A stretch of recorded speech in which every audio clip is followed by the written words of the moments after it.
Only one human man in the universe could treat the sick alien woman. Dr. Lennox Cade was elbow-deep in a tray of synthetic intestines when the emergency klaxon began bleating like an offended goat. Huxley, the station's AI, immediately cut the power to the autoclave, muttered something in binary, and lit the surgical bay in flickering red. "Well," Lennox said, flicking off his gloves and accidentally slapping himself in the face with one. "Either someone's delivering pizza at warp speed, or we've got a very unannounced guest." "Correction," Huxley droned.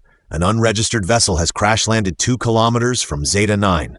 Probability of it being pizza, 0.003%. I'll take those odds."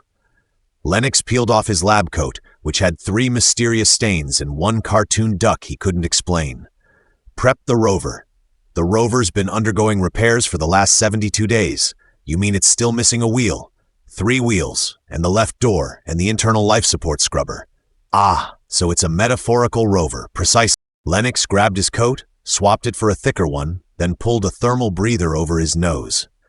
Outside, Zeta 9's atmosphere was breathable only if you hated your lungs and wanted to negotiate with frostbite.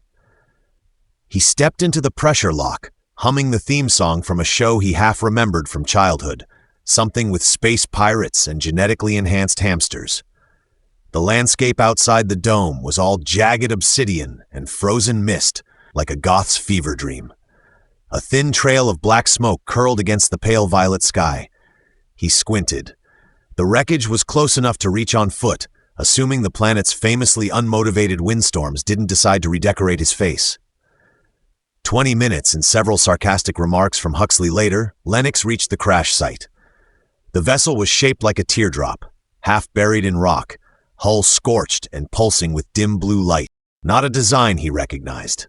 Definitely not human and too elegant for most known galactic freight junkers. The outer panel hissed open like an embarrassed clam. Inside, surrounded by fractured consoles and half-sparking conduits, was her. She lay slumped against the wall, unconscious, her skin shimmering faintly like moonlit oil. Her features were unmistakably humanoid, but her ears were long, delicate, curving back like silver leaves. Her breath was shallow, one arm bent at an odd angle. Her clothing was shredded in places, but even the damage revealed layers of woven material that gleamed with starlight thread. "Okay," Lennox muttered. "Not pizza." "No," Huxley said in his ear, "but I'd advise haste. Her vitals are deteriorating rapidly." "No, really? Is it the broken ribs or the zero-G trauma or the general look of oops, I fell out of orbit?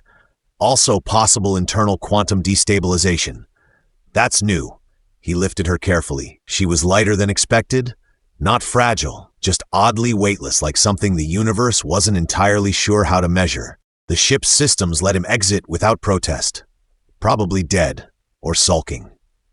Back in the station, Lennox laid her on the scanner bed. Huxley adjusted the biopanel, and a flurry of alien readings danced across the screen.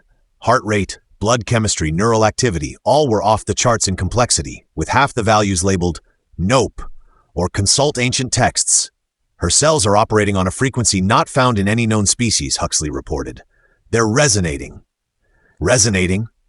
Lennox raised an eyebrow. "What, like singing?" "Metaphorically. If singing also caused micropulse distortions across subspace and made the coffee machine explode, that was your fault and you know it. I blame the beans. Too much attitude." Lennox set to work. His hands moved on instinct now, guided by years of treating creatures that considered mucus a political tool. He applied med gel, sealed fractures with nanofoam, calibrated the stasis field to stabilize her odd cellular flux. Her body seemed to accept some treatments, resist others. The longer he worked, the more he felt like he wasn't just healing her, he was negotiating with her biology. Hours passed. The station dimmed to night cycle, and the outpost silence deepened, broken only by soft beeps and the occasional grunt from Lennox. "Vitals are stabilizing," Huxley said finally. "You've delayed her death, probably." "Touching. I'll add that to my resume." He collapsed into a chair. His hands trembled, not from fatigue, but from the weight of what he'd just encountered. Her DNA looked like it had been written in 3 languages, 2 of which hadn't been invented yet. Her neural architecture mapped partially into the 4th dimension, causing a minor existential crisis for his MRI software. He'd seen a lot out here, on the outer rim. Space cows, talking rocks. Once a virus that taught poetry, but nothing like this. She stirred. Her fingers then her eyes fluttered open, dark, luminous, with irises that seemed to shift like distant stars. She blinked, her gaze locked on him, and in a voice hoarse but strong she asked, "Are you the one who made the soup?" Lennox blinked. "What?" "My mouth tastes like sorrow and recycled lentils." He coughed. "Technically that was a nutrient slurry. You're a terrible cook, and you're welcome for the whole not dying thing." She squinted. "Where am I?" "Medical Outpost Zeta 9, I'm Dr. Lennox Cade, you crash-landed." She closed her eyes. "That explains the headache and the existential dread. That part's probably from being near me too long. Do you always talk this much?" "Only when I'm saving people." She paused. "You're human. You noticed? The hair gives it away. I didn't think there were any left out here. Just me. Everyone else got smart and moved closer to breathable air." She sat up slowly, wincing. He moved to help, but she waved him off. "I'm Sarah." She said, "I think." "You think?" "I don't remember much, just pieces. A name, a song, stars, and something hunting." "Hunting?" Her eyes grew distant. "Something very old." There was a long silence. Then she added, "Also, I may have left the oven on. I'll log that under potential universal threats, right below the coffee machine." He smiled. She didn't, but the corner of her mouth twitched, almost amused. Almost.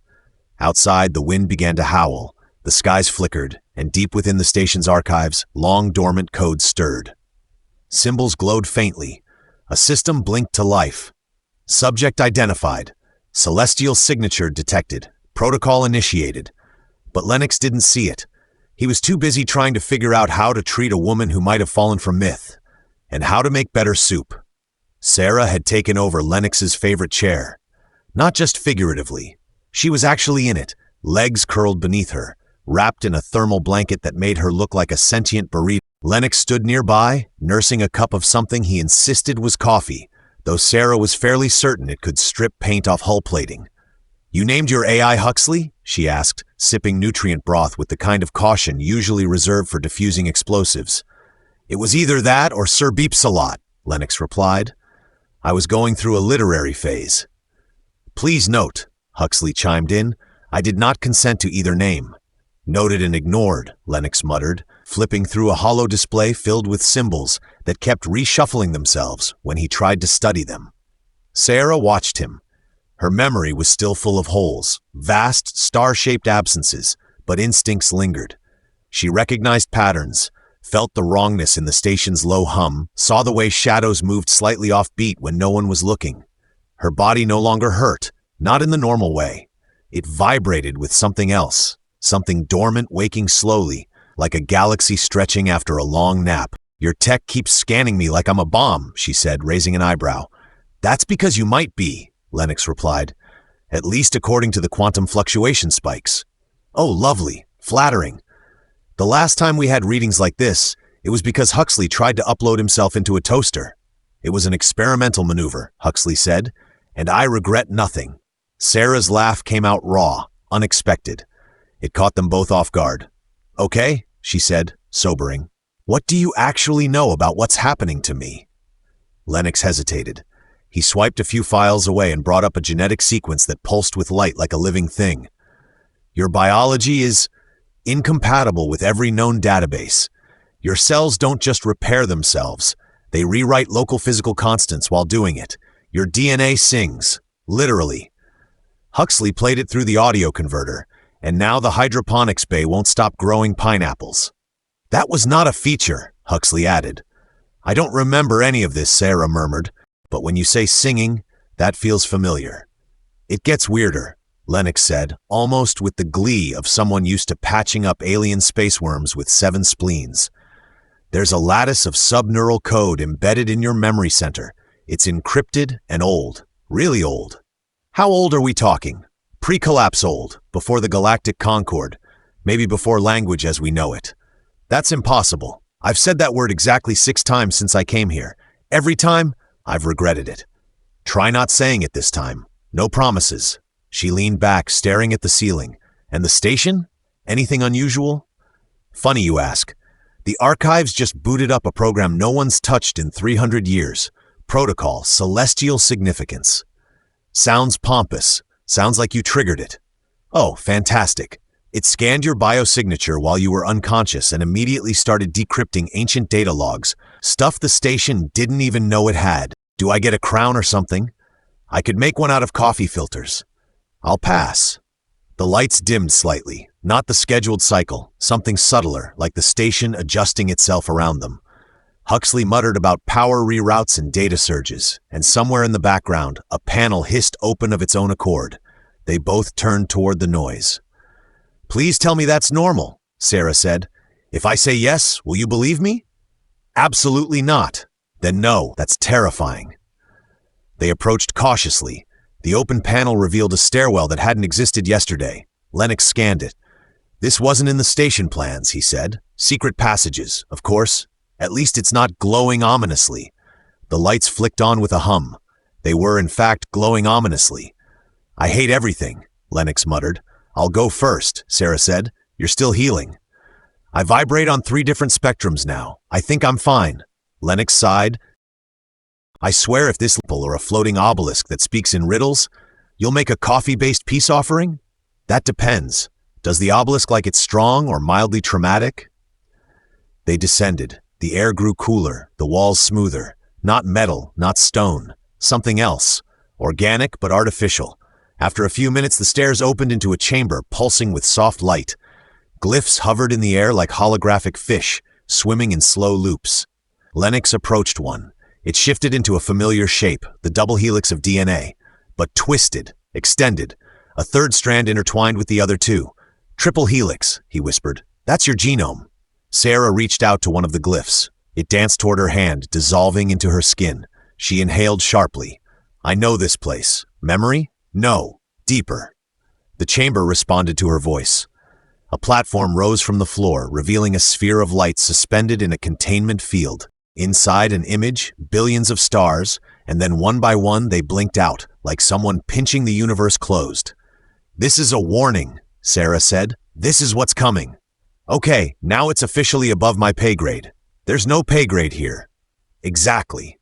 The sphere pulsed again. New symbols appeared, forming a pattern Lennox recognized from the scan of Sarah's neural code. It's you, he said. You're the key to this. Or the trigger. Or the mistake, she whispered. The platform began to descend again. The lights faded. The glyphs vanished like sparks in water. The chamber sealed behind them. Back upstairs, Huxley greeted them with a report that 3 satellites had reoriented themselves to point at Zeta 9, and a 4th had exploded from what it politely termed existential stress. I'm going to regret asking, Lennox said. But what now? Sarah didn't answer right away. She stared out the viewport toward the stars. Something's coming. So, she said. I don't know what, but I know it's looking for me, and I'm the lucky guy standing between it and whatever chaos follows. You could run. He sipped his coffee. Not with my cardio. She laughed again. The stars outside flickered. The wind picked up, and far out in the dark, a signal pulsed back, low, ancient, and getting closer. Lennox was woken at 400 by a toaster declaring in a voice suspiciously similar to Huxley's that it had achieved sentience and desired diplomatic status. He sat up, blinking, one sock missing and his hair trying to escape the laws of gravity. Huxley, it's too early for appliance uprisings. It's not my fault the quantum resonance is affecting domestic equipment. The microwave now believes in reincarnation. Lennox rubbed his face. Reincarnation into what? Mostly other microwaves. He stumbled to the main console, still in sleep pants that read Galactic Medical Academy. We swear we're qualified. The display was flashing in bright magenta, a color the system previously hadn't known how to render. Sarah entered, holding a datapad and looking entirely too awake. We've got movement. Please specify whether it's galactic, prophetic, or just my left eye twitching again. She flipped the pad around. The ship, the one parked in orbit, pretending to be subtle, it moved. That's creepy. Did it say anything? No. It just shifted closer, then stopped, like it's watching. So space voyeurism. Great. Huxley chimed in. There's more. The encrypted data from the Celestial Protocol finished partially decrypting overnight. Let me guess. More warnings of doom, ancient symbols, vague poetic threats? Worse. A map. Sarah raised an eyebrow. Worse how? It leads here. Not the station, beneath it. Lennox blinked. You mean beneath the place we already found the secret prophecy chamber? Yes, Huxley said, but this one has layers. 10 minutes later, they were in the lift again, descending deeper than the schematics said was possible. Sarah looked mildly annoyed that none of the platforms came with handrails. At some point, someone built these levels before the outpost itself, she said. Well, it's either ancient alien architects or the station is haunted. I'm more worried about your casual acceptance of both. At this point, I'm open to anything. Ghosts, time travelers, sentient yogurt. That last one's not a joke, Huxley added. See Section 7B of Station Incident Logs. The lift halted with a soft hiss. They stepped into another chamber, this one colder, darker. Light panels ignited one by one, illuminating a massive device embedded in the floor. It resembled a clock, if clocks were designed by creatures who used gravity as a color. Lennox approached cautiously. I take back everything. This is definitely above my metaphor pay grade. Sarah placed her hand on a panel. The device reacted instantly. Symbols lit up, whirring in synchronized patterns. A projection burst into view. Stars, wormholes, pulses of collapsing matter. It's a timeline, she whispered. This is a countdown. To what? Lennox asked. A new sequence played. A silhouette formed, her, or something like her, standing at the center of a converging spiral of galaxies. Behind her, a rupture tore across reality, devouring light. She turned. Her eyes were wrong, cold, not Sarah. I don't like her, Lennox said. I'm with you, Sarah muttered. That's either me or someone using me. Or a version of you? She didn't answer. The projection ended. A new panel lit up, revealing a name, not written, but sung. The room vibrated slightly. What does it mean? Lennox asked. It's not a name, Sarah said slowly. It's a title, the Harmonic Core. Okay, that sounds cool and deeply ominous. She nodded. It's something my people were once part of. Or maybe stewards of. I remember shards. We balanced energy flows across systems, stabilized dimensional seams, maintained the song. The song of the universe? Lennox asked, clearly trying not to sound too impressed. Something like that. But it broke, or was broken. And now I'm the last thread, which makes you the chorus, the key, and probably the intermission. And possibly a giant cosmic target. Huxley interjected. Might I suggest returning to the surface? Our orbital visitor is no longer stationary. Define no longer stationary, Lennox said. It's descending. Back in the control room, the main screen showed the vessel. Massive, organic, luminous like a living reef, drawing slowly toward the planet. No weapons deployed, no communication, just steady, patient movement.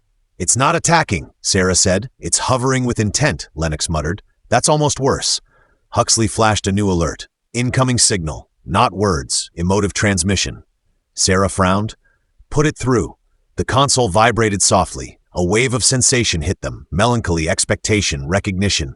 Sarah stepped back, hand to her head. It knows me, she said. It's calling me. What is it?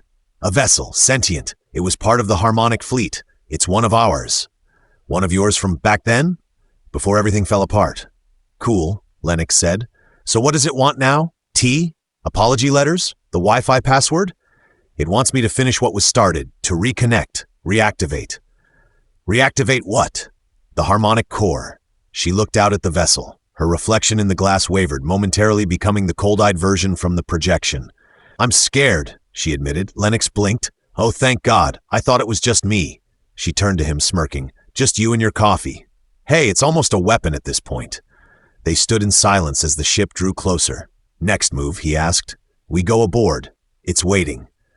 Should I pack anything? Curiosity, stubbornness, possibly snacks. I've got half a protein bar and an anxiety disorder. Perfect. Let's go meet a ghost. The ramp extended with a whisper, settling into the ground with the kind of quiet confidence only ancient, semi-sentient ships could manage. Lennox stood just outside it, arms crossed, staring at the glowing hull with the skeptical frown of someone who'd once been tricked into operating a talking vending machine that dispensed philosophy instead of snacks. I swear, if this thing starts with riddles, I'm turning around. It's not that kind of ship, Sarah said. It's alive, yes. Aware, yes. But it doesn't talk in riddles. Good, because the last time something tried to teach me the meaning of life mid-mission, it ended in electrical burns and mild existential nausea. They stepped aboard. The ship's interior reacted to their presence, pulsing with gentle light. The floor wasn't quite solid, more like a field of tension that supported their steps.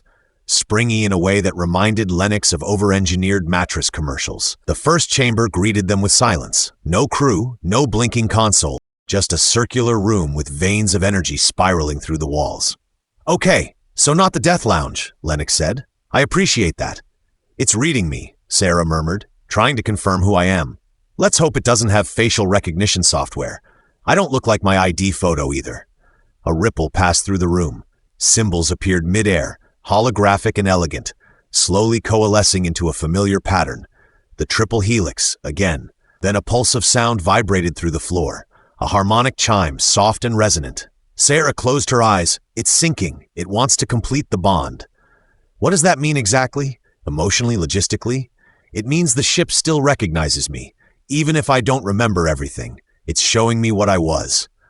Okay, well, I hope it also recognizes that I'm just a guy with a degree in alien spleen repair and a mild fear of being eaten by staircases. The ship responded with a burst of images, stars folding inward, worlds growing silent, a core of golden light pulsing irregularly.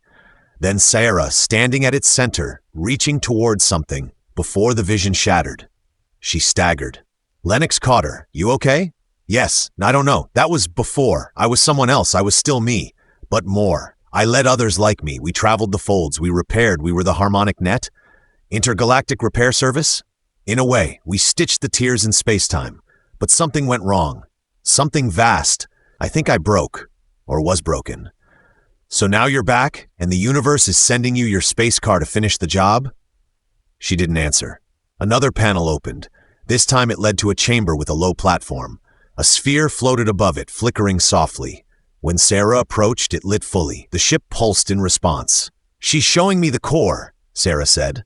"The one I was connected to. It's still active, but unstable. And let me guess, you're the only one who can fix it?" "Technically, any harmonic attuned with sufficient capacity and memory entanglement could. Please don't technobabble me right now. I'm emotionally delicate." She smiled faintly. "Yes, I'm the only one." A second pulse ran through the ship. Huxley's voice crackled through Lennox's comm. "Apologies for the interruption, but there's a minor concern I feel obligated to share." "What is it?" "A rift has begun forming 27 million kilometers from the station. It's writhing." Writhing is never good.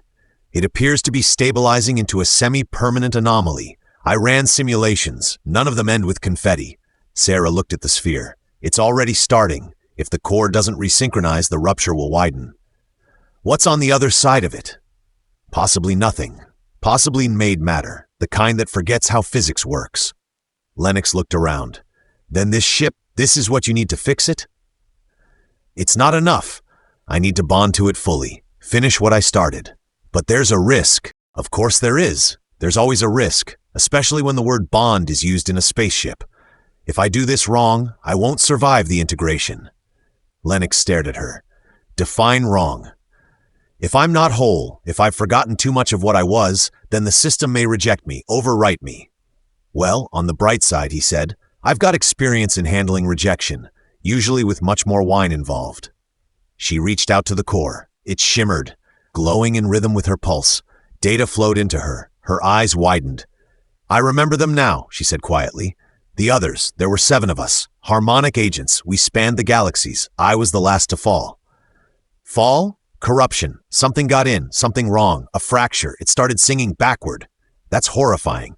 It was beautiful. Terrible. It wanted to unmake harmony. Replace it with noise." "Okay. So now the space noise is back, and you're the designated tuner. If I bond fully, I can seal the rift, realign the flows. And if you don't, the rupture becomes permanent. The universe begins unraveling at the quantum seams. So the stakes are minor." She gave him a look. He sighed. "Okay, so what do you need?" "Stability, memory, anchoring." Lennox blinked. "Wait, you mean me? You've been my tether since I woke. Your presence stabilizes my neural pattern. If you link to the interface with me, it might be enough. Or I get microwaved by alien Wi-Fi? That's a risk." He hesitated for a long moment. Then, "Okay, but if I end up fused to a wall, I want Huxley to play jazz at my funeral." "Noted." They stepped onto the platform. The sphere expanded, folding light around them. Their minds brushed. Her memories flooded him. Worlds of sound, space folded like silk, stars singing lullabies. Pain, fracture, silence. He gritted his teeth. This is like therapy, if therapy included cosmic heartbreak and orbital migraines. She laughed. Hold on, just a bit longer. The harmonics spiked, the ship surged, systems synchronized outside, the rift pulsed, then stilled. Huxley reported the anomaly had paused, not closed, but stilled. The core dimmed. Sarah stumbled, caught herself. Lennox exhaled shakily. Did we just hit pause on the apocalypse? For now. I feel like we should celebrate. With what? Your soup? Don't insult the sacred lentil stew. They exited the chamber. The ship pulsed once more, waiting, ready. Sarah looked at him. We bought time, but not much. Lennox rubbed his temple. Then we'd better figure out how to finish the song. She nodded, and hoped the rest of the universe remembers the tune. The coffee machine had started singing again. Lennox stared at it like a man on the edge. Huxley, why is the coffee machine humming a war chant? It's not a war chant. It's an old harmonic alignment melody. Also, it's using your mug as percussion. My commemorative Moonball League mug? It's contributing rhythm. You should be proud. Lennox turned to Sarah, who was sitting cross-legged in the diagnostic chair, rerouting energy nodes through her fingertips like someone playing an invisible harp. Please tell me your plan doesn't involve further appliance possession. No promises, she said, eyes closed. The ship's resonance is leaking into the station systems. The core's fully primed. We're ready. He hesitated. Are you? Her fingers paused. I think so. Most of me remembers. Enough of me knows what I have to do. But it's not just about memory anymore. It's about intent. Intent? I have to sing the thread back into place. I have to choose harmony, even if it hurts. Well, he said, I'm here, with snacks and moral support and a deeply growing fear of kitchenware. The harmonic vessel hovered above the station now, casting strange light across the snow-packed cliffs. The rift pulsed in the distance, huge, writhing, laced with energy that refused to be understood by math or reason. At its edges, reality bent like glass too long in the sun. Inside the ship, they moved to the central chamber. The platform had changed, grown crystalline, sharper, tuned to the final convergence. The core pulsed above it like a heart of compressed starlight. Huxley's voice crackled over the comms. For the record, I've backed up all your memories and made a playlist in case things go horribly wrong. Would you like to choose a final track? Surprise me, Lennox muttered, stepping onto the platform. Sarah followed. The core acknowledged them instantly, threads of light weaving from its surface toward their limbs. She closed her eyes. You don't have to come with me through this. You say that like I'm going to sit back while you risk turning into an energy pancake. Pancakes are noble. So are humans who make stupid decisions for the people they care about. The resonance deepened. The harmonic field expanded, weaving around them both. Images flickered, glimpses of other harmonics long gone, their essences echoing faintly. Then the rift appeared in their minds, not just a wound, but a scream, pulled taut and howling at the edges of space-time. Sarah reached out mentally. She sang, not with her voice, but with thought, emotion, memory. Each note was a tether to something real, her past, her kind, her fall, her rebirth. But there was dissonance. A second melody, twisted, mocking, tried to push through. The noise. Lennox heard it too. A counter-frequency, cold and devouring. He stepped forward. How do we beat this? We don't beat it, she whispered. We rewrite it, he gritted his teeth. I'm a doctor, not a composer. You've been harmonizing this whole time, Lennox, with me, with this ship. You kept me from fracturing. The core flared. The dissonance surged, shoving into their minds doubts, fears, failure. Lennox thought of the station, of Kevin the plant, of the coffee machine, of late nights talking to a woman who'd once forgotten her own name but never her instinct to protect. He focused. The noise hesitated. Sarah turned. Whatever you're doing, do more. I'm thinking of the dumbest, warmest, most human things I can. Perfect. She joined him. They layered memory over memory, song over song. His laughter, her first words. The lentil soup she called emergency fuel. The terrible chair she still refused to give back. All of it wove into the field. The rift shrieked. Then, quiet. Light poured from the core. The ship responded with one final harmonic surge. The pulse reached across the stars. The rift began to seal, slowly, gently, like a scar fading. Then silence. The platform dimmed. Sarah dropped to one knee, panting. Lennox steadied her. You good? I think, she said. I just used myself as a cosmic band-aid. Effective. Slightly melodramatic, but effective. The ship shimmered, the bond receded, leaving only a quiet hum. Later, back at the station, Huxley projected a holographic cake with the words, "Congrats on delaying universal oblivion" across it. Sarah laughed. "Nice touch." "I made a second one," Huxley added, "for emotional resilience." Lennox leaned back in his chair, his old chair, which Sarah had finally vacated after a week of negotiating. "So what now?" She shrugged. "I'm still connected. The harmonic field is active again. There are other rifts, others like me, maybe dormant, maybe lost. I should find them." He nodded slowly. "Right, so you'll be leaving." She looked at him. "Unless I had a reason to stay." "You mean besides soup?" "That depends. Do you ever plan on making edible soup?" "Probably not." She grinned. "Then I'll take you with me." "Wait, what?" "You're my anchor, my rhythm. Besides, someone needs to keep Huxley from starting a religion." "Too late," the AI said. "I already have followers. The hydroponic carrots pledged allegiance this morning." Lennox looked out the window. The stars looked different now, closer somehow, like they were waiting. "All right," he said, standing. "Let's go find your orchestra." She took his hand. The ship opened its doors. They stepped inside, into the unknown together. The end.